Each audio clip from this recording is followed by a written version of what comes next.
High বন্ধু, good evening. তো সরস্বতী পুজোর দিন একটা সুন্দর একটা ভিডিও নিয়ে চলে এসেছি।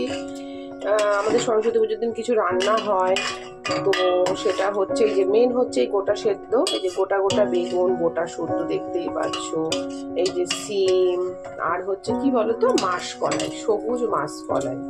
তো এইটা হয়, আর হয় মেন হচ্ছে এটা, আর এই যে পায়েস। পায়েস হাঁড়িতেও আছে, এটা তুলে রাখা হয়েছে পায়েস। এখানে দেখো, এই যে এখানে 3 রকম না করকম ভাজা দেখা যাচ্ছে, এটাতেও ভাজা আছে, আর এটা এখানে চাটনি আছে, বাঁধাকপি আছে, আর ভাত হবে। ভাতটা পরে হবে। তো ভাবলাম চলো আমার বন্ধুদের সাথে আমি একটা শর্ট ভিডিও শেয়ার করে দিই, যেটা বন্ধুরা দেখবে। আর কাদের কাদের এই নিয়মটা আছে আমাকে অবশ্যই কমেন্ট বক্সে কিন্তু কমেন্ট করো, ঠিক আছে? তো চলো, টাটা। আজকে রান্নার হচ্ছে নিয়মের এটা মোস্ট ইম্পর্টেন্ট, সেটাই তোমাদেরকে দেখাই। এই যে বেগুন, এই বেগুনটা না, এই দেখো দুধের মতন সাদা ছিল, আর এরকমই কিন্তু হচ্ছে এই যে সাদা সিম, আর এটাকে বলে মাসকলাই। তো এটা আমাদের কালকে খেতে হয়। তুমি কিছু খাও না খাও, তোমার কিন্তু এটা কালকে খেতেই হবে। আর পরমান্ন হচ্ছে পায়েস। তো আমি দেখেছি ছোটবেলায় অনেকের বাড়িতে এটা হতো, আর কিছু দেখতাম না। আবার আমাদেরকেও পাশের বাড়ি থেকে এরকম দিয়ে যেত, মানে এটা। তো এটা হচ্ছে মেন আকর্ষণ।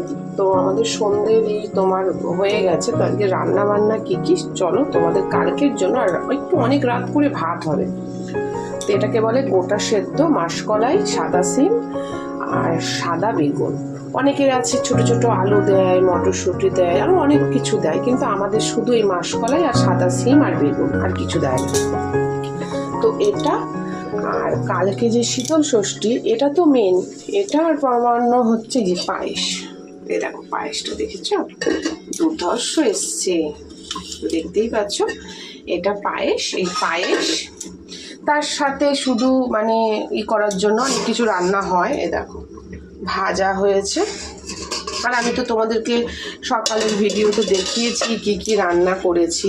এ দেখো এখানে 2 রকম, আর এখানে বাকি ভাজা, 5 ভাজা হয়েছে। আর এই যে বাঁধাকপি চাটনি, তোমাদের সাথে তো শেয়ার করেছি কি রান্না হয়েছে।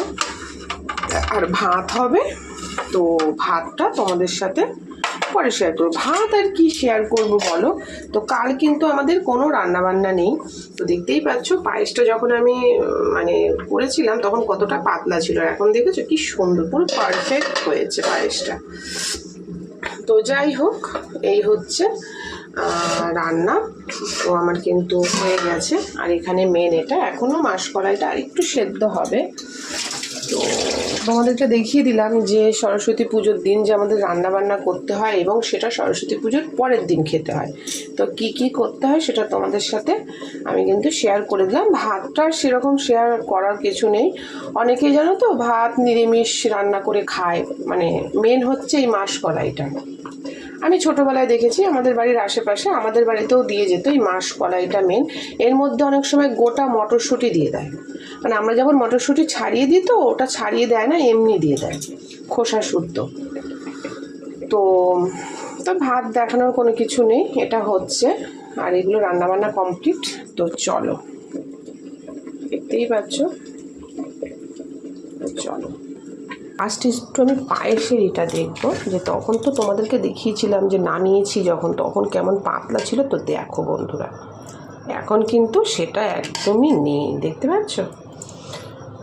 তো এটা হচ্ছে দুধ, আর কালারটা শুধু দেখো, এই দেখো পুরো ক্ষীর কালার, দেখতে পাচ্ছ, একদম সর পড়ে গেছে। এটা হয় দুটো কারণে। একটা হচ্ছে আমি যেহেতু দুধ ফুটিয়ে একদম মানে 3 কিলো, 4 কিলোটা 1 কিলো করি, 3 কিলো করি, 1 কিলো দুধ শুকিয়ে যায়। আর 2 নম্বর যে কাজুটা যে আমি ওরকম করে পেস্ট করে দিই তার জন্য, এবং খেতেও দুর্ধর্ষ হয়। তো চলো, আমি কিন্তু দেখিয়ে দিলাম সরস্বতী পুজোর দিন আমাদের কী কী রান্নাবান্না হয়, এবং সেই রান্নাবান্না সরস্বতী পুজোর দিন পরের দিন খাওয়া হয়।